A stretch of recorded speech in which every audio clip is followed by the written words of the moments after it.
Rome. He works on a ballet. He meets a dancer, a Russian dancer named Olga Kuklova. He marries, and his life changes dramatically at that point. And I would say his art does too, and that's what we can see in the next room. Changes in what respect?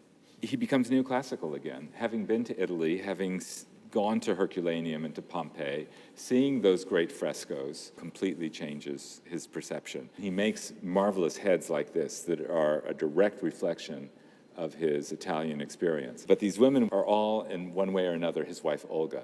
These two pastels both come from Schofield Thayer, who was a remarkable American collector, very important in literary history, the first to publish T.S. Eliot and Ezra Pound in America.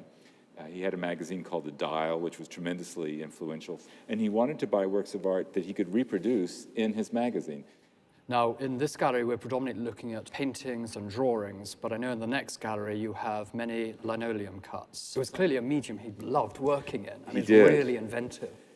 And he invented new processes. So when you look, for example, at this suite here of transformation of the satyrs and the bulls with the starry sky, this is a reductive lino cut, which is to say he's using the same block and he continues to scoop away more precisely in order to make the different color patches. Because for a work like here, the woman after Cranach, he was very unhappy with the problems of registration, and you can see even the red block for her dress doesn't line up where it should. And he found that very disturbing.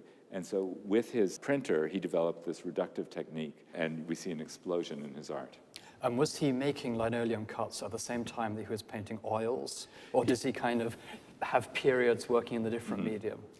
Certainly there are moments when he favors one or the other, but I think he loved the transformation. When he was working on a painting, he would often revise the pictures, and that's what we've seen through infrared and X-ray.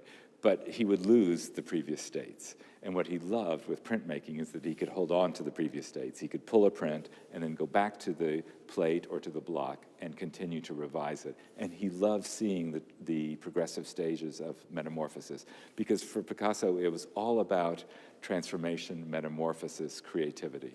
Many of our paintings are on display most of the time, but this is the part of the show that is really unusual. He's painting as well, and